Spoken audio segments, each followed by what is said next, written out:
ओम मुनित्रयं नमस्कृत्य सूक्तिः परिभाव्य च वैयाकरणसिद्धान्तकौमुदीयं विरच्यते। सर्वेभ्यः श्रोतृभ्यः नमः। अस्माभिः गतपाठे यद्यत् पठितं तद् एकवारं स्मरामः। वयं वैयाकरणसिद्धान्तकौमुदी इत्याख्यस्य ग्रन्थस्य तद्धितप्रकरणस्य अपत्याधिकारप्रकरणे भवामः। अस्य अपत्याधिकारप्रकरणस्य तत्र 37 पाठः गतपाठः अस्माकं क्रमे सम्पन्नः। अस्मिन् 37 पाठे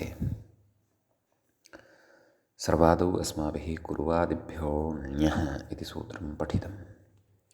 तत्र कुर्वादिगणे पठितानां शब्दानां विषये अस्माभिः अपत्यार्थे ण्यप्रत्ययः भवति, अथवा पठितेभ्यः शब्देभ्यः ण्यप्रत्ययः भवति अपत्यार्थे। कौरव्याः ब्राह्मणाः इत्यादीनि उदाहरणानि साधितानि। वावदूक्याः इत्यपि एकम् उदाहरणं साधितं। विशेषश्च अत्र दृष्टः। प्रकृते बहुवचने अपि तत्र ण्यप्रत्ययः तिष्ठति। कुरुणादिभ्यः ण्यः इत्यनेन विहितः बहुवचनस्थः प्रत्ययस्तु बहुवचने न तिष्ठति, तस्य लुक् भवति इति अग्रे पठिष्यते। ततः गणसूत्रं पठितं। सम्राजः क्षत्रिये साम्राज्यः इति रूपं साधितं। साम्राजः इति तु भिन्नार्थापन्नं रूपं भवति। ततः परं सूत्रम् अस्माभिः पठितं सेनान्तलक्षणकारिभ्यश्च इति। तत्र सेनान्तः यः शब्दः, लक्षणशब्दः, कारिवाचकः च यः शब्दः, कारिवाचकान्ताच्च शब्दात् तत्र ण्यप्रत्ययः भवति। क्रमशः अस्माभिः हारिषेण्यः, लाक्षण्यः, तान्तुवायः, कौम्भकार्यः, नापित्यः इत्यादीनि उदाहरणानि साधितानि। ततः परम् उदीचामीय इति सूत्रं पठितं। तत्र उक्ते विषये औदिच्यानाम् आचार्याणां मते इञ इति प्रत्ययः भवति इति अस्माभिः पठितम्। अतः हारिषेणिः, लाक्षणिः, तान्दुवायिः, कौम्भकारिः इति इमानि उदाहरणानि अपि साधितानि। तत्रैव वार्तिकमपि पठितं। तक्षणोण उपसङ्ख्यानं तेन ताक्षणः इति उदाहरणमपि साधितं। पक्षे ताक्षण्यः इत्यपि उदाहरणं साधितम्। ततः परम् अस्माभिः सूत्रं पठितं तिकादिभ्यः फिङ् इति। तिकादिगणे पठिताः सन्ति ये शब्दाः, तेषां शब्दानामपि अस्माभिः पाठः कृतः। ततश्च तत्र तैकायनिः इति एकं रूपम् अपि साधितम् इति। एतावान् विशेषः अथवा एतावन्ति उदाहरणानि अस्माभिः तत्र गतपाठे पठितानि। एतावन्ति सूत्राणि च गतपाठे व्याख्यातानि। अधुना तावत् अग्रिमस्य पाठस्य भविष्यति आरम्भः। ततः पूर्वं गतपाठे व्याख्यायाः अन्तिमा पङ्क्तिः अस्माभिः या पठिता आसीत्, पाठस्य अन्ते व्याख्यायाः पङ्क्तिः इत्थम् आसीत्। तत्र तिकादिभ्यः फिङ् इञोपवादः तैकायनिरिति फी आयन्नादेशः इतः अग्रे सूत्रस्य आरम्भः क्रियमाणः अस्ति, व्याख्यात्रा अपि। अतः वयं तत्र अग्रिमं सूत्रं प्रति अनुसरिष्यामः। एवञ्च अपत्याधिकारप्रकरणस्य अस्य 38 पाठः आरब्धः भवति। तत्र 38 पाठे अस्मिन् अग्रिमं सूत्रं भवति कौसल्यकार्मार्याभ्यां च इति। तत्र सूत्रे द्वे पदे स्तः। कौसल्यकार्मार्याभ्यां इति एकं पदं भवति। च च इति अव्ययपदं भवति। तत्र कौसल्यकार्मार्याभ्यां च इत्यत्र इतरेतरयोगद्वन्द्वः भवति। तत्र कौसल्यश्च कार्मार्यश्च, कौसल्यकार्मार्यौ ताभ्यां कौसल्यकार्मार्याभ्याम् एवम् इतरेतरयोगद्वन्द्वान्तात् पञ्चमी विभक्तेः द्विवचनं भवति। अत्र कौसल्य इति अकारान्तः शब्दः, कार्मार्य इति च अपरः अकारान्तः शब्दः विवक्षितः अस्ति। ततः तत्र अग्रे प्रकृते तिकादिभ्यः फिञ् इत्यस्मात् सूत्रात् गतसूत्रादेव फिञ् इत्यस्य अनुवर्तनं भवति। ततः तस्यापत्यं तद्धिताः ज्ञाप्रातिपदिकात् प्रत्ययः परश्च इति एतदपि सर्वम् अत्र अनुवर्तते। अतः अधुना सूत्रार्थः अथवा व्याख्यानं प्रति आदौ अस्माभिः गन्तव्यं। किं कथयति व्याख्याता तत् पश्यामः। परमप्रकृतेरेव नैव, अग्रिममेव विचारं करोति। वयम् आदौ मूल्यतर्हि सूत्रार्थस्य अन्वेषणं कुर्मः। यद्यपि सूत्रार्थः सरलः एव अस्ति, तथापि अपत्ये फिञ् इति कथयति। नाम कौसल्य इति अकारान्तात् शब्दात्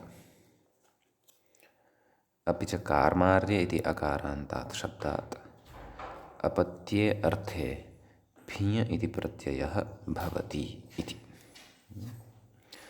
अग्रे उच्यते यः अपवादः इति। नाम अकारान्तत्वं शब्दद्वयस्यापि वर्तते, परन्तु अस्मात् इञ् इति प्रत्ययः नापेक्षितः। अतः प्राप्तः यः इञ् तम् इयं प्रबाध्य अत्र फिञ् प्रवर्तते इत्यर्थः। एवं किल? तर्हि अग्रे कथयति। उदाहरणानि साधयिष्यन्ते, परन्तु तत्र कथयति परमप्रकृतेरेव अयम् इष्यते इति। तस्य कः अर्थः? कथयति कोशलकर्माराभ्यां फिञ् तस्य युट् च इत्यर्थः। भाष्ये स्पष्टमेतत्। अर्थात् कोऽर्थः पश्यन्तु। परमप्रकृतिः नाम का तदवगन्तव्यम्। अर्थात् या तत्र कौसल्य इत्यस्मिन् शब्दे अपि च कर्मार इत्यस्मिन् शब्दे मूलतः या प्रकृतिः आरब्धा भवति, ततः एव तत्र अयं प्रत्ययः कर्तव्यः फिञ् इति। तर्हि कौसल्य इत्यत्र मूलप्रकृतिः का? कोसल इति। यद्यपि व्याख्यात्रा तत्र किमुक्तं? कोशल इति। वस्तुतः तत्र उभयथापि अयं शब्दः सम्भवति। कोसल इति दन्त्यसकारयुक्तः अपि अयं शब्दः वर्तते। कोशल इति तालव्यषकारयुक्तः अपि अयं शब्दः वर्तते। परन्तु सूत्रे तावत् कौसल्य इत्यत्र सकारः इति दन्त्यः श्रूयते इति कृत्वा वयं तत्र दन्त्यस्य एव ग्रहणं करिष्यामः। अतः तत्र मूलप्रकृतिः या भवति, नाम परमप्रकृतिः नाम मूलप्रकृतिः, नाम प्रथमा या प्रकृतिः कौसल्य इत्यस्य शब्दस्य निर्माणाय उपयुज्यते, सा प्रकृतिः अत्र स्वीकर्तव्या। अतः कोसल इति शब्दात् अपि च कौसल्य इत्यत्र मूलप्रकृतिः का कोसल, कार्मार्य इत्यत्र मूलप्रकृतिः का कर्मार्य इति, न तु कार्मार्य, कर्मार्य इति। अतः कोसल कर्मार्य आभ्यामेव तत्र फिञ् प्रत्ययः भविष्यति। कथयन् पश्यन्तु, तत्र व्याख्यात्रापि उक्तं कोशलकर्माराभ्यां फिञ् इति। कार्मार्य इत्यस्य मूलप्रकृतिः कर्मारा, न तु कर्मार्या। मया कर्मार्य इत्युक्तं, तथा न कर्मारा इति। अस्तु, अग्रे कथयति तस्य युट् च इत्यर्थः, नाम यः फिञ् विधास्यते तस्य फिञ् प्रत्ययस्य युडागमः अपि अत्र एतेन सूत्रेण अवगन्तव्यः इत्यर्थः। भाष्ये स्पष्टमेतत्, नाम भाष्ये इदं स्पष्टतया उक्तं वर्तते। तत्रत्यमेव सिद्धान्तम् अत्र मूले दीक्षितः कथयन्नस्ति इत्यर्थः। समीचीनम्। अतः मूलं पश्यन्तु अधुना। परमप्रकृतेरेवायमिष्यते, नाम मूलप्रकृतिः या वर्तते सा च का वर्तते इत्युक्तमेव अस्माभिः, तस्याः एव अयम् इष्यते। अयं कः? फिञ् इति प्रत्ययः इष्यते इति। कथयति प्रत्ययसन्नियोगेन प्रकृतिरूपं निपात्यते इति। नाम प्रत्ययः कः? फिञ्। तत् सन्नियोगेन प्रकृतेः यद्रूपं वर्तते तद्रूपम् अत्र निपात्यते सूत्रे। अर्थात् प्रकृते कोसलकर्मारा इति इत्यत्र फिञ् प्रत्ययः यः अस्ति तत् फिञ् प्रत्यये सति प्रकृतौ यः यकारः अपि श्रूयते एकः अतिरिक्तः, सः युडागमपूर्वकः अत्र निपात्यते इत्यर्थः। अतः तत्र पश्यन्तु, व्युत्पत्तिसमये अस्याः पङ्क्तेः इतोपि भवतां स्पष्टता भविष्यति। किं कथयति पश्यन्तु। कोसलस्य अपत्यं कौसल्यायनिः इति। तर्हि कोसलशब्दात् फिञ् प्रत्ययः, आदिवृद्धिः, फिञः युडागमः अपि। का स्थितिः? कोसल य फि, फकारस्य आयन्नादेशः, कोसल य आयनि, कोसल यायनि। युडागमे सत्यपि यचिभम् इत्यनेन भसंज्ञा अस्ति एव कोसल इत्यस्य, आदिवृद्धिः अपि कर्तव्या। अपि च अस्तु, किं वदन्नासं, भसंज्ञा अस्ति एव, अतः कोसल इत्यत्र लकारात् परतः विद्यमानः यः अकारः तस्य लोपः भवति। अतः कौसल आयनिः, कौसलयायनिः, यतः युडागमः अपि कृतः वर्तते, अतः कौसल्यायनिः इति रूपं सिद्धं भवति। सम्यक्। एवमेव कर्मारस्य अपत्यं कार्मार्यायणिः, अत्रापि कर्मार इति शब्दः, तस्मात् फिञ् प्रत्ययः, फि अवशिष्यते, तस्य युडागमः आदिवृद्धिः, कार्मार फि, फकारस्य आयन्नादेशः, कार्मारा य आयनि, कार्मारयायनि, भत्वात् रेफोत्रवर्तिनः अकारस्य लोपः, कार्मार्यायनि, मेलनेन कार्मार्यायनि, सुप्रत्ययः सस्य ऋत्वविसर्गे सति कार्मार्यायन्, ततः पूर्वमणत्वमपि कर्तव्यम्, अतः कार्मार्यायणिः इति रूपं सिद्धं भवति। सम्यक्। आम्, अग्रे कथयति। सूत्रे एतावानेव विशेषः आसीत्। मन्ये इदानीं सर्वामपि तत्र रूपसिद्धिं दृष्ट्वा अनयोः तत्र भवद्भिः एषा पङ्क्तिः अपि अवगता स्यात्। प्रत्ययसंनियोगेन प्रकृतिरूपं निपात्यते इति। नाम प्रकृतिरूपम् अत्र यज्जायते तस्य निपातनं सूत्रे क्रियते। तत्र च वस्तुतः तत्र युट् सहितस्य प्रकृतिरूपस्य अत्र निपातनं कृतं वर्तते, यद्यपि प्रत्ययस्तु अत्र फिञ एव भवति अग्रे। भवतु, युडागमविशेषः अत्र वर्तते, मूलप्रकृतेः एव च प्रत्ययस्य विधानम् इत्यपि तत्र विशेषः वर्तते अपत्यार्थे। सम्यक्। अग्रे अत्र वार्तिकं कथयति, छागवृषयोरपि, एवं खलु। तत्र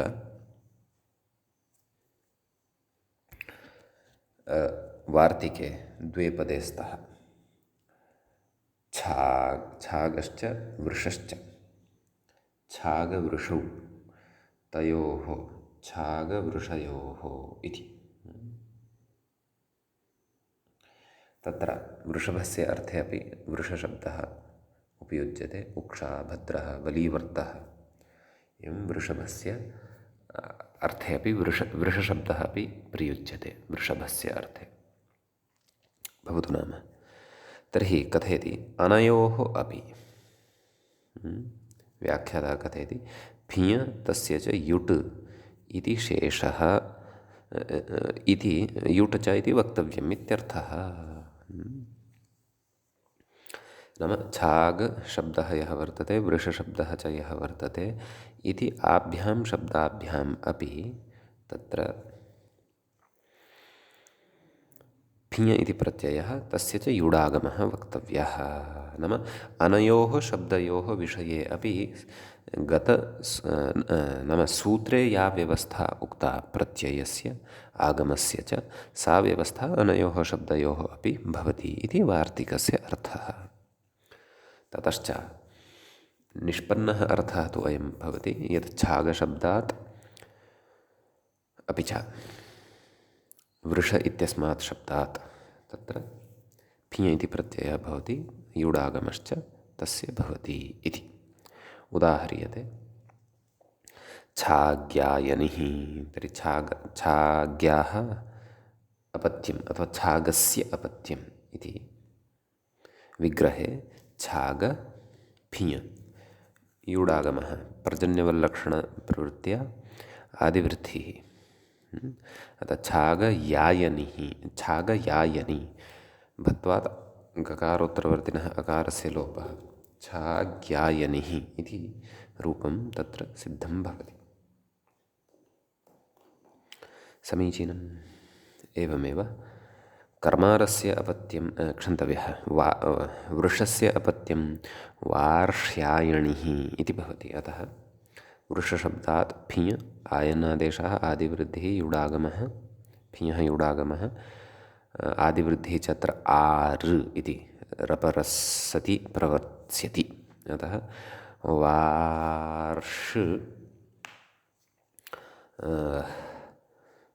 तत्र वार्ष् यायनिः भत्वात् षकारोत्तरवर्तिनः अकारस्य लोपः, वार्ष्यायनि णत्वं, वार्ष्यायणि सुप्रत्ययः सस्य ऋत्वविसर्गे सति वार्ष्यायणिः इति रूपं सिद्धं भवति।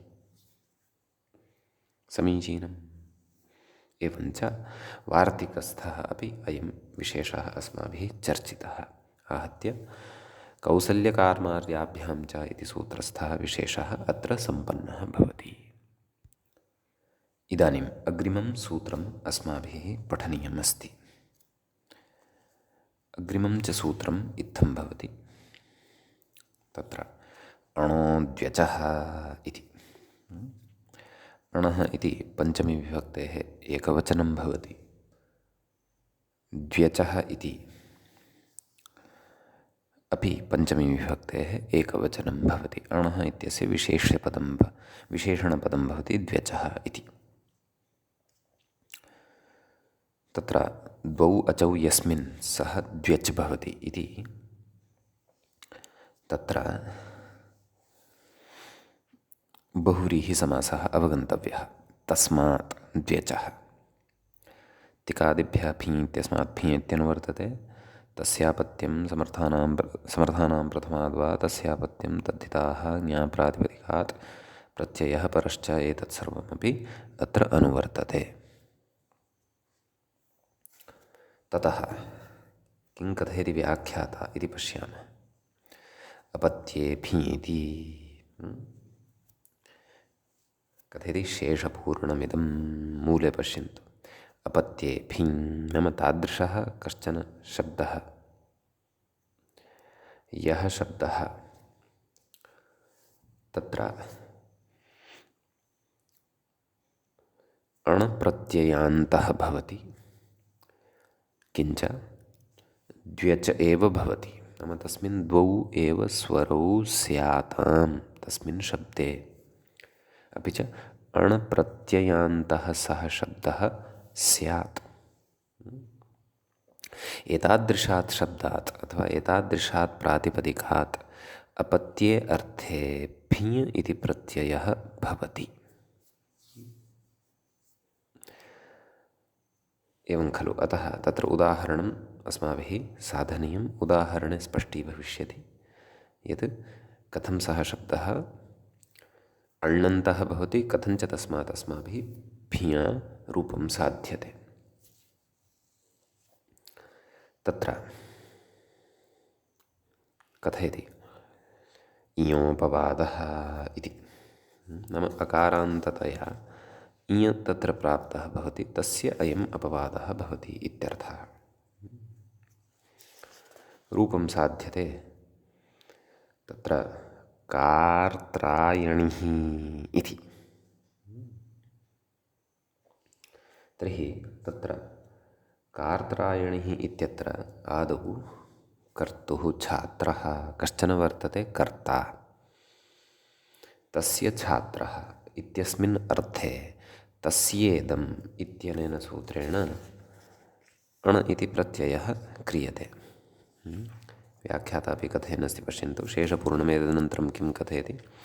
द्व्यचः अणप्रत्ययान्तात् अपत्ये फिञ् इत्यर्थः। अयं सूत्रार्थः उक्तः अस्माभिः स्पष्टीकृत एव। अग्रे कथयति उदाहरणं कार्त्रायणिः इति।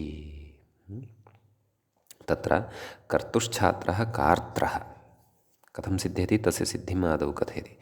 तस्येदम् इत्यण यतः प्रकृतसूत्रेण केन अणो द्व्यचः इत्यनेन यदि फिञ् प्रत्ययः कर्तव्यः, तर्हि आदौ अस्माभिः अणन्तः अथवा अणप्रत्ययान्तः शब्दः साधनीयः। अतः अणप्रत्ययान्तस्य शब्दस्य साधनस्य प्रकारं दर्शयति अत्र व्याख्याता। अतः कर्तुश्छात्रः इत्यस्मिन् अर्थे, कर्तुश्छात्रः इत्येव अर्थः स्वीकर्तव्यः इति न, अन्येपि अर्थाः भवितुम् अर्हन्ति। छात्रस्थाने कश्चन अन्यः अपि स्वीकर्तुं शक्यते, भवतु। तर्हि कर्तुः सेवकः अपि कार्त्रः भवितुम् अर्हति, तस्य परिचारकः, अथवा कर्तुः राजा अथवा यः कोऽपि, अथवा कर्तुः सुहृद् अपि कार्त्रः भवितुम् अर्हति। अस्तु, कर्तुः छात्रः इत्यस्मिन् अर्थे तस्येदमित्यनेन अण् भवति। कथं कार्त्रः सिद्ध्यति, सरलमेव खलु। कर्तृ इति ऋकारान्तात् अण् प्रत्ययः, णित्वात् आदिवृद्धिः, कार्तृ पुनः ऋ इत्यस्य स्थाने तत्र यण् इति विधीयते। केन, इको यणचि इत्यनेन। अतः कार्त् ऋ अकार्त्र इति मेलनेन भवति। ततः सुप्रत्ययः सस्यरुत्तविसर्गे सति कार्त्रः इति रूपं सिद्धं भवति। सम्यक्। तत्र उच्यते, कथयति, अग्रे कथयति कार्त्रस्य अपत्यं कार्त्रायणिः। इदानीं कार्त्रशब्दः अण्णन्तः सम्पन्नः, अयञ्च द्व्यच् वर्तते, द्वौ एव अचौ अत्र वर्तेते, अतः अस्य अपत्यम् इत्यस्मिन् अर्थे अणोद्व्यचः इत्यनेन भिञ इति प्रत्ययः भवति। एवं खलु कार्त्र भिञ कथयति अग्रे व्याख्याता भी आयनादेशेणत्वं। फकारस्य आयनादेशः कार्त्र आयनि पर्जन्यवलक्षणप्रवृत्त्या आदिवृद्धिः, ततश्च कार्त्र इत्यत्र यः अकारः तस्य अकारस्य भत्वात् लोपः कार्तृ आयनि कार्त्रायनि णत्वम् अट्कुप्वाङ्नुम् इत्यनेन कार्त्रायणि सुप्रत्ययः सस्य ऋत्विसर्गे सति कार्त्रायणिः इति रूपं सिद्धं भवति। समीचीनम्।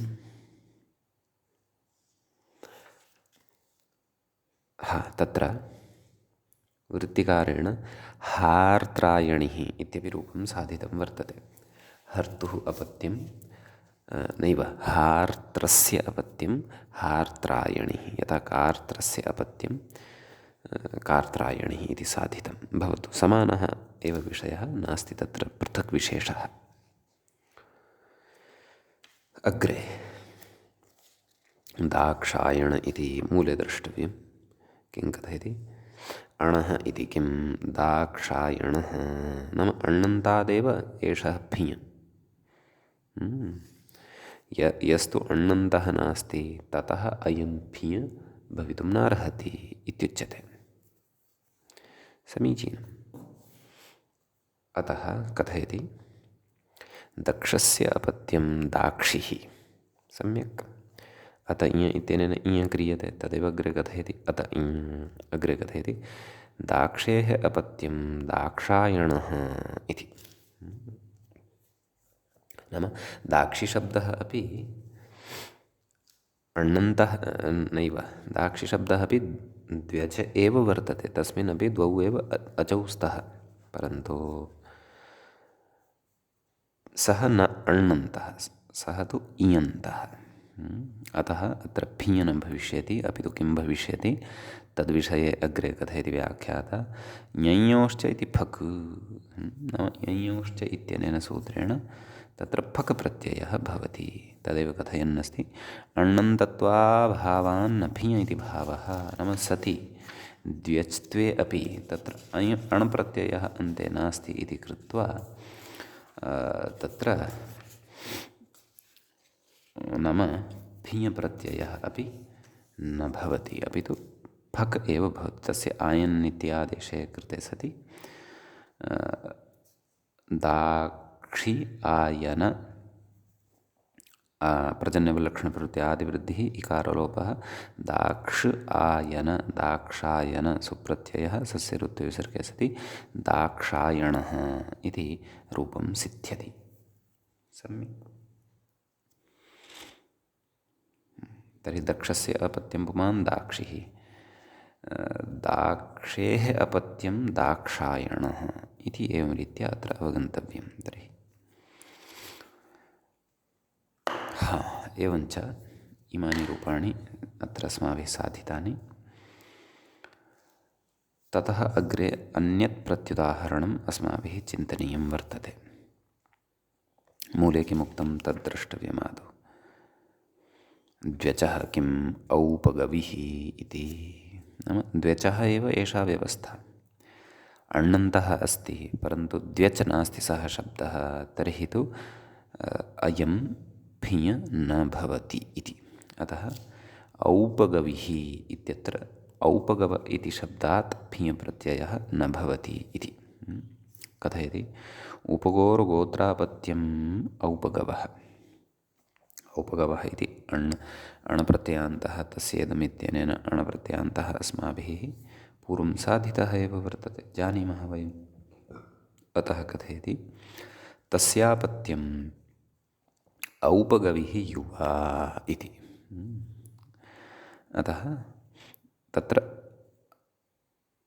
अकारान्तत्वात् युवापत्यार्थे इञ इत्येव प्रत्ययः भविष्यति।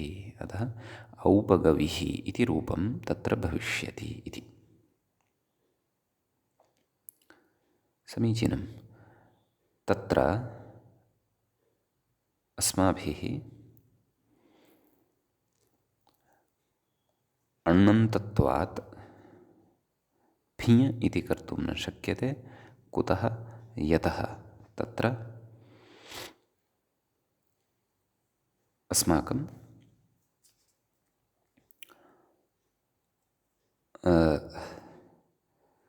द्व्यच्कत्वम् अस्य न वर्तते. कस्य? औपगव इति शब्दस्य. सम्यक्. अपि च युवापत्यार्थे एषः इञ अत्र विहितः वर्तते, औपगविः. गोत्रापत्यार्थे न. गोत्रापत्यार्थे तु शतं वा अपत्यानि अग्रे अग्रे भवेयुः. तत्र एको गोत्रेति नियमात् एकः एव अणप्रत्ययः. अयं तु युवापत्यार्थे. अतः प्रकृते इञ एव भवति, फिञ् न भवति इत्यर्थः अपि स्पष्टः भवति. सम्यक्. तदेव अग्रे कथयति, द्व्यच्त्वाभावान्न फिञ् इति भावः इति. तद् उक्तमेव. अग्रे किं कथयति तत् पश्यामः. अग्रे कथयति, कर्तुः अपत्येतु कुर्वादिगणे पाठात् ण्य एव इति बोध्यम् इति. अस्माभिः कर्तुः अपत्ये रूपं न साधितमस्ति, परन्तु कर्तुः छात्रः कार्तः, कार्त्रस्य अपत्यं कार्त्रायणिः इत्येवं बोधितं. तर्हि कर्तुः अपत्यार्थे कः प्रत्ययः? अण् वा अथवा अन्यः कश्चन? तर्हि उच्यते नैव, कुर्वादिगणे अस्माभिः पठितः सः गणः. तत्र कर्तृ इति शब्दः अपि अस्माभिः पठितः आसीत्. अतः तस्मिन् गणे पाठसामर्थ्यात् अत्र ण्यप्रत्ययः एव भवति इति. सम्यक्. तर्हि तत्र कर्तृ ण्य इत्यस्य य इति अवशिष्यते. आदिवृद्धिः. कार्तृ य. समीचीनं. कार्तृ य इत्यवस्थायां तत्र नाम यः ऋवर्णः वर्तते तस्य किमपि परिवर्तनं न स्यात्. अतः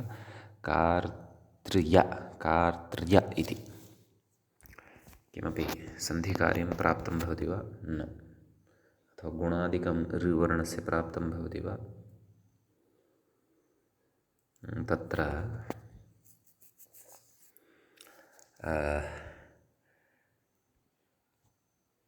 सार्वधातुकार्थधातुकयोः इति तु भिन्नः विषयः. सार्वधातुकार्थधातुकयोः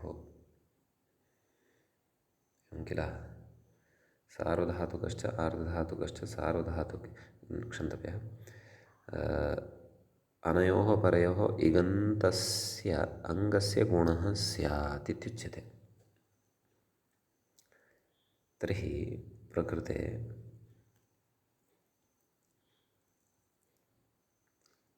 परतः विद्यमानः यः प्रत्ययः तस्य प्रत्ययस्य आर्धधातुकत्वं सार्वधातुकत्वं भवति वा? तत्र तिङ्क्षित् सार्वधातुकं किं कथयति? तिङः शितश्च प्रत्ययाः सार्वधातुकसंज्ञकाः भवन्ति इति. परन्तु धात्वधिकारोक्ताः एव इति स्मर्तव्यम्. अतः सः नत्र भ्रमितव्यः. अयञ्च विषयः धातोः अधिकारात् बहिर्भूतः. धातोः अधिकारस्तु तृतीयाध्याये समाप्तः भवति. अतः गुणस्तु अत्र न शङ्क्यः. अस्तु. तर्हि अपरः विषयः उपतिष्ठते. कः? अचोङ्ण्यणिति इत्यनेन अजन्तस्य अङ्गस्य वृद्धिर्भवतु वा न वा? नाम कार्तृय इत्यवस्थायां यतः णित् परतः वर्तते ण्य इति वृद्धिर्भवतु. परन्तु सापि न भवितुमर्हति. कुतः? यतः अस्माभिः पूर्वं सिद्धान्तः पठितः अस्ति. तस्यापत्यम् इत्यत्र कः सिद्धान्तः? यत् आदिवृद्धिः अन्त्योपधावृद्धिः बाधते। अत्र यद्यपि अत्र आदिवृद्धिः जाता खलु, कर्तृ इति शब्दे ककारोत्तरवर्ती यः अकारः तस्य स्थाने आ इति रूपेण विधानं कृतमेव अस्माभिः। अतः आदिवृद्धिः एषा अन्त्यवृद्धिः या वर्तते, अर्थात् या अचुण्यणिति इत्यनेन प्राप्यमाणा वर्तते तस्याः बाधिका भवति। अतः सद्यः अहं तु अत्र विद्यमानस्य ऋ इति वर्णस्य स्थाने वृद्धिः वा गुणं वा न पश्यामि।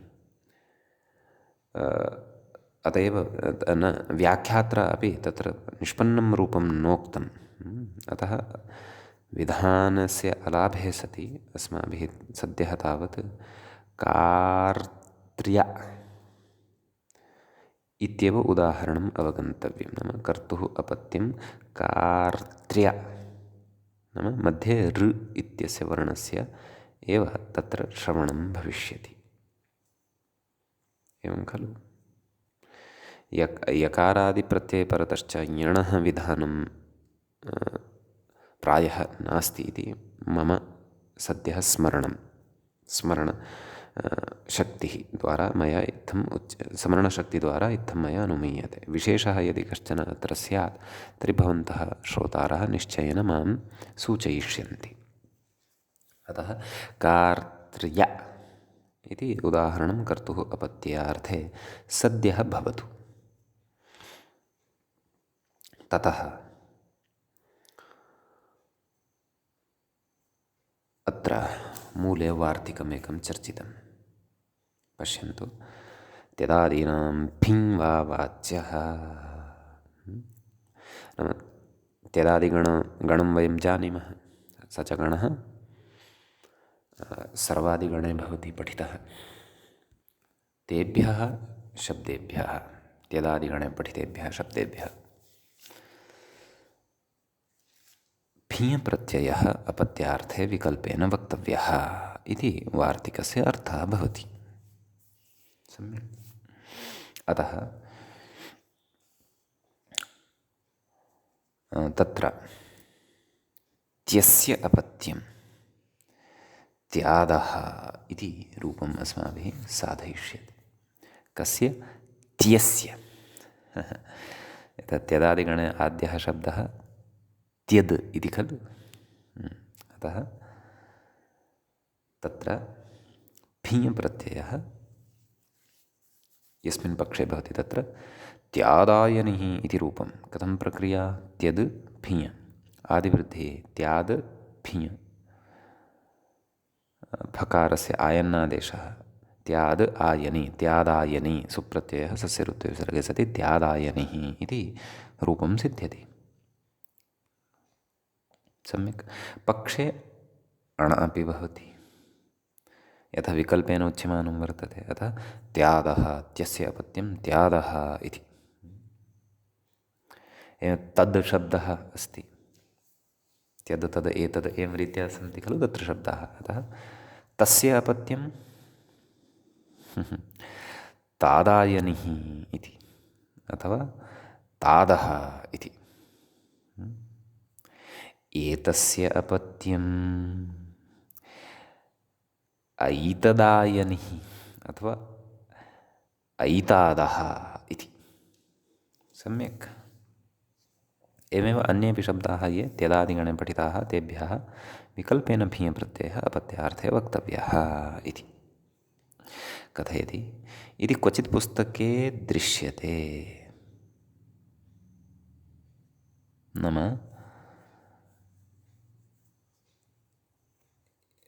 एवं रीत्या वार्तिकपाठः। अत एव तत्र सम्पादकेन कोष्ठकयोः एतावान् पाठः कृतः वर्तते मूले। किं?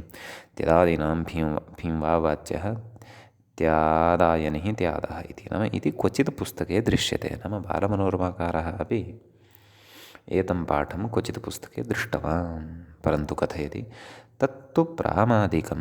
नाम अयं पाठः न युज्यते, अनपेक्षितः। कुतः? कथयति त्यादादीनि च त्यादादीनि च वा त्यदादीनि च इति। अस्तु पश्यामः।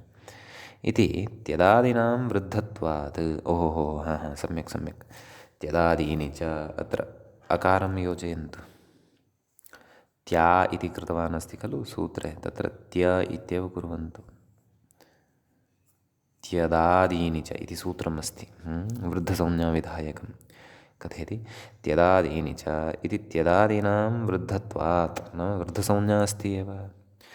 कथयति उदीचां वृद्धादगोत्रात् इत्येव सिद्धेः, नाम तेन सूत्रेण एव अत्र सिद्धिः भवति। कस्य? भियः। तच्च सूत्रम् अग्रे पठिष्यते अचिरेण एव। वृद्धसंज्ञकात् गोत्रभिन्नात् उदीचामाचार्याणां मते भिः प्रत्ययः भवति। तर्हि अन्येषाम् आचार्याणां मते अय् अपि सेत्स्यत्येव, विकल्पः उपस्थितः भविष्यत्येव। अतः त्यादायनिः त्यादः इत्यादीनि रूपाणि उदीचां वृद्धादगोत्रात् इत्यनेन एव सेत्स्यन्ति। अतः त्यदादीनां भीं वाच्यः इति यदुक्तम्, अथवा अयं पाठः यः क्वचित् मध्ये उपात्तः केनापि अथवा पठितः दीक्षितेन एव यदि वा, तर्हि सः प्रामादिकः। अग्रे कथयति भाष्ये अस्य वार्तिकस्य च अस्य वार्तिकस्य अदर्शनाच्च, नाम भाष्ये अपि इदं वार्तिकं न दृश्यते, अतः प्रक्षिप्तः अयं पाठः। सम्यक्। तर्हि एतादृशविवरणेन ज्ञायते यत् क्वचित् पाठप्रक्षेपः अपि भवति। एवमेव तदा यदा यदा अत्र आर्यावर्तस्य भूमौ धूर्ताः दुष्टाः आर्यसभ्यतायाः वैदिकसभ्यतायाः समापनाय कुतन्त्रम् आरब्धवन्तः, तदा तैः अस्माकं बहुषु धर्मग्रन्थेषु प्रक्षेपः कारितः, महान् मिथ्याचारः च योजितः। परन्तु लौकिकेषु एव ग्रन्थेषु तथा कर्तुं ते शक्ताः, चतुर्षु वेदेषु तु तथा कर्तुं न शक्ताः। यतः जटामाला शिखा इत्यादिभिः पाठैः वेदपरम्परा सर्वत्रापि अतीव दृढा संरक्षिता आसीत्, अस्ति च। अतः तादृशप्रक्षेपः अस्माभिः अतीव सूक्ष्मेक्षिकया विचारणीयः। सर्वमपि सत्यमेव वर्तते इति एतादृशी दृष्टिः न स्थापनीया। आम्, किमपि सत्यं नास्ति इत्यपि दृष्टिः न स्थापनीयः। आन्तं प्रत्यक्षादिप्रमाणैः सह सर्वोऽपि विषयः अस्माभिः सम्यक् आलोडनीयः। आन्तं तत्र अस्माभिः समन्वयनस्य प्रयासः कर्तव्यः। परन्तु यदा समन्वयनं न तु लोकोपकारयुक्तं न च वेदशास्त्रादिसम्मतं, तर्हि सः विषयः त्याज्यः अपि भवतु नाम। आम्, तर्हि एतावान् विशेषः तत्र अस्माभिः अणोद्व्यचः इत्यस्मिन् सूत्रे पठितः। इदानीं वयम् अग्रिमं सूत्रं प्रति गच्छामः। अग्रिमं सूत्रं तत्र भवति इत्थम्। उदीचां वृद्धादगोत्रात् इति। तत्र उदीचां षष्ठीविभक्तेः बहुवचनं भवति। सम्यक्। वृद्धात् इति पञ्चमीविभक्तेः एकवचनं भवति। अगोत्रात् इति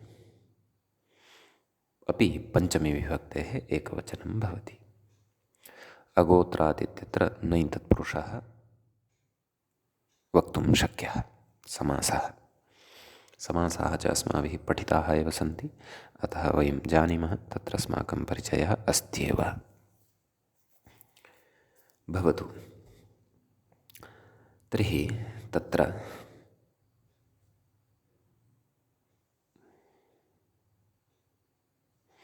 अग्रे किं किम् अनुवर्तते तत् सूत्रं प्रति तद्द्रष्टव्यं। तिकादिभ्यः भिङ् इत्यस्मात् भिङ् इत्यनुवर्तते। समर्थानां प्रथमाद्वा तस्यापत्यं तद्धिताः ज्ञाप्रातिपदिकात् प्रत्ययः परश्च एतत् सर्वमपि लभ्यते। मूले सूत्रार्थः न कृतः स्पष्टत्वात्। व्याख्यात्रा सूत्रार्थः अस्ति उच्यमानः। किं कथयति पश्यन्तु। वृद्धसंज्ञकात् अगोत्रप्रत्ययान्तात् फिञ् स्यात् उदीचां मते इत्यर्थः। सम्यक् वृद्धसंज्ञा अत्र अपेक्षिता, परन्तु नाम तादृशः वृद्धसंज्ञकः अपेक्षितः शब्दः यः गोत्रप्रत्ययान्तः न स्यात्। सा च स्पष्टता प्रत्युदाहरणे भविष्यति। तस्मात् फिञ् इति प्रत्ययः भवति उदीचां मते। औदीच्याः ये सन्ति तेषां मते। सम्यक् उदाह्रियते। आम्रगुप्तायनिः इति वृत्तिकारेण अपि इदमुदाहृतम्। अपरमपि उदाहृतं वर्तते ग्रामरक्षायणिः इति। तर्हि कथं विग्रहः अत्र अस्य उदाहरणस्य इति चेत् आम्रगुप्तस्य अपत्यम् इति विग्रहः। आम्रगुप्तः कश्चन वर्तते। वयं पश्यामः यत् आम्रगुप्तः इति शब्दः वृद्धसंज्ञकः अस्ति। कथं? वृद्धिर्यस्याचामादिस्तद्वृद्धं। यतः अस्मिन् शब्दे आद्यः शब्दः तत्र वृद्धिवर्णः वर्तते, आद्यः वर्णः, अतः वृद्धसंज्ञा अस्य वर्तते। अतः आम्रगुप्त इत्यस्मात् शब्दात् औदिच्यानां मते फीं प्रत्ययः। फकारस्य आयन्नादेशः आम्रगुप्त आयन् इ, आम्रगुप्त आयनि। आम्रगुप्त इत्यत्र अकारलोपे सति आम्रगुप्तायनि इति रूपं सिद्ध्यति। सुप्रत्ययः सस्य ऋत्वे विसर्गे सति आम्रगुप्तायनिः इति रूपं सिद्धं भवति। सम्यक्। ततः अग्रे उच्यते प्राचान्तु आम्रगुप्तिः इति। नाम औदिच्यानामेव मते, उदीचामेव इदं प्राचान्तु तत्र कथयति मते इति शेषः। व्याख्याता कथयति मत इति शेषः आम्रगुप्तिः अत इं, तत्र अकारान्तत्वात् इञ प्रत्ययः एव भवति। सम्यक् इति। अग्रे एतावत् उदाहृत्य वृत्तिकारस्य उदाहरणान्तरं मया उक्तमेव भवतां सविधे। ग्रामरक्षस्य अपत्यं ग्रामरक्षायणिः, तत्रापि प्राचां मते तर्हि ग्रामरक्षिः इति भविष्यति। सम्यक्। इदानीं प्रत्युदाहरणे चर्चा कर्तव्या अस्ति। किं कथयति तत् पश्यन्तु। मूले कथयति तत्र वृद्धात् किं दाक्षिः, दक्षस्य अपत्यं पुमान् दाक्षिः, एवं खलु। तस्य, परन्तु अत्र दाक्षिः इति अपत्यार्थे एव साधितं वा इति। नैव सत्यं, सम्यक् अस्ति। वृद्धात् किम् इति पृच्छ्यते खलु। नाम वृद्धसंज्ञकादेव अयं भिञ् उदीचां मते। यस्तु वृद्धसंज्ञकः नास्ति तत्र तु ते अपि अकारान्तात् इयमेव इच्छन्ति। अतः दक्षस्य अपत्यं पुमान् दाक्षिः इत्येव। कुतः? यतः दक्ष इति शब्दः वृद्धसंज्ञकः नास्ति। कुतः? तत्र वृद्धिर्यस्याचामादिस्तद्वृद्धम् इत्यस्य प्रवृत्तिः न भवति। अतः समीचीनम्। अतः अत्र इञ प्रत्ययः एव भवति, दाक्षिः इत्येव रूपं तत्र भवति इति एकं प्रत्युदाहरणं। द्वितीयं प्रत्युदाहरणम् अगोत्रात् किम् औपगविः इति। नाम अगोत्रात् इति कुतः उच्यते? एवं खलु। तत्र नाम गोत्रप्रत्ययान्तता न स्यात् तस्य। पश्यन्तु, सूत्रार्थं पश्यन्तु, व्याख्यात्रा सूत्रार्थः उक्तः वृद्धसंज्ञकात् अगोत्रप्रत्ययान्तात्, नाम गोत्रप्रत्ययान्तत्वं न स्यात् तस्य शब्दस्य, एवं खलु। अतः यथा औपगविः कथयति व्याख्याता, उपगोः गोत्रापत्यं कः औपगवः, तस्यापत्यं युवा औपगविः इति खलु भवति। तर्हि औपगविः इति औपगव इति यः शब्दः अस्माभिः साधितः पूर्वम् अकारान्तः, सः गोत्रप्रत्ययान्तः। यतः तत्र गोत्रप्रत्ययान्तार्थे तत्र अण इति प्रत्ययः वर्तते, अतः गोत्रप्रत्ययान्तत्वम् अस्य वर्तते इति कृत्वा तस्य, नाम उपगोः गोत्रापत्यार्थे अत्र गोत्रप्रत्ययान्तात् औपगव इत्यस्मात् शब्दात् फिञ् प्रत्ययः न भवति, अपि तु इञ एव भवति। कुतः? अगोत्रात् इति निषेधात्, अतः औपगविः इत्येव रूपं तत्र भवति इत्यर्थः। तदेव अग्रे कथयन्नस्ति, औपगवस्य गोत्रत्वात् ततः योनि फिञभावे, नाम फिञः अभावे इञ एव इति भावः, इञ एव भवति इति अस्य भावः, नाम आशयः वर्तते प्रत्युदाहरणस्य इति। एतावान् विशेषः एतत् सूत्रगतः वर्तते। समीचीनम्। इदानीं वयम् अग्रिमं सूत्रं पठामः। अग्रिमं सूत्रं भवति तत्र वाकिनादीनां कुक्चा, वाकिनादीनाम् इति षष्ठीविभक्तेः बहुवचनान्तं वर्तते, कुक् इति प्रथमान्तं वर्तते, च इति अव्ययं वर्तते। कथं विग्रहः? वाकिनः आदिः येषां ते वाकिनादयः, तेषां वाकिनादीनां बहुव्रीहिसमासो भवति। उदीचां वृद्धादगोत्रात् फिङ् इति सर्वमपि सूत्रमत्र अनुवर्तते। समर्थानां प्रथमाद्वा तस्यापत्यं तद्धिताः ज्ञाप्रातिपदिकात् प्रत्ययः परश्च, एतत् सर्वमपि लभ्यते। समीचीनम्। तत्र सूत्रार्थकरणात् पूर्वं वाकिनादिगणे के शब्दाः सन्ति पठिताः तत्र सकृत् अस्माभिः दृष्टिः करिष्यते।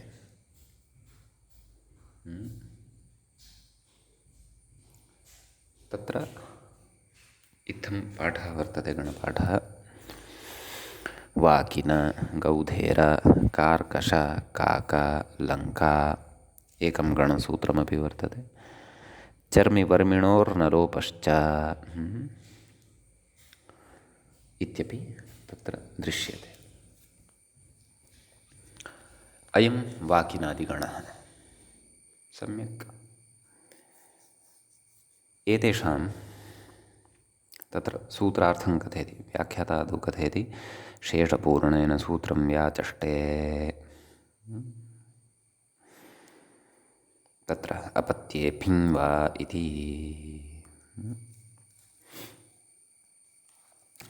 मूले उक्तं खलु, अपत्ये फिङ् तावदेव। अपत्ये फिङ् वा नाम विकल्पेन भवति इत्यर्थः। विकल्पः तदेव उदीचाम् इति ग्रहणसामर्थ्यात् सिद्ध्यति, प्राचां तु अयं फिङ् न भवति इत्यर्थः। व्याख्यातारं पश्यन्तु। चकारात् उदीचाम् इति फिङ् इति च अनुवर्तते इति भावः। अगोत्रात् इत्यस्य अनुवर्तनं सद्यः अयं न वदन्नस्ति, तत्र वृत्तिकारेण तु तत्र अगोत्रात् इत्यस्यापि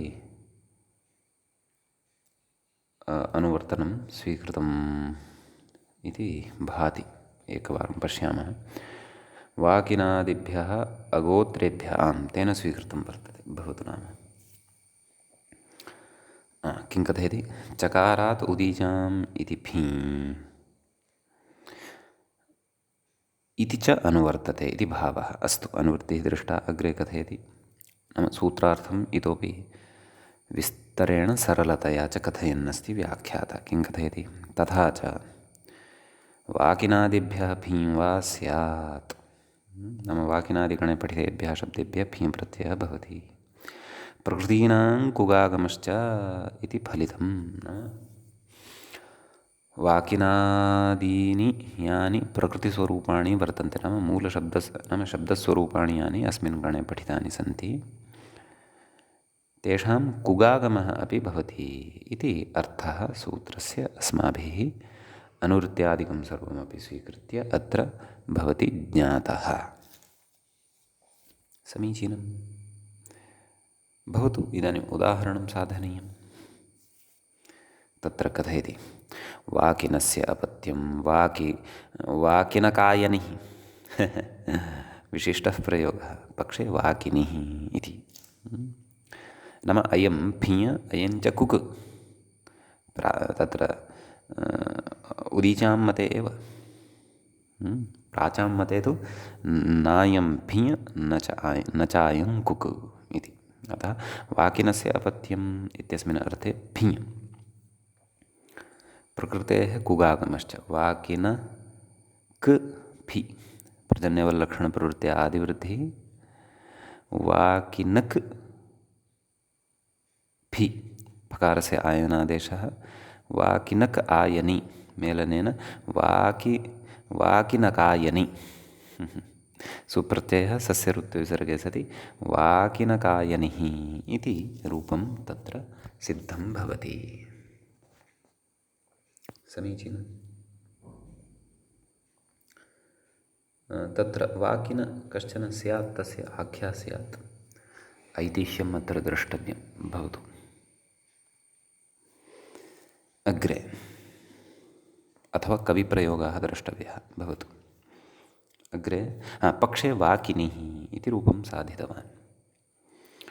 तत्र वाकिनशब्दात् केवलः अदन्तत्वात् इञप्रत्ययः भविष्यति, अपत्यार्थकः। अतः वाकिन इ वाकिनि सुप्रत्ययः सस्यऋत्वे सर्गे सति वाकिनिः इति रूपं सिद्ध्यति। अग्रिमशब्दः वर्तते तत्र गौधेर। गौधेरस्य अपत्यं तत्र गौधेरक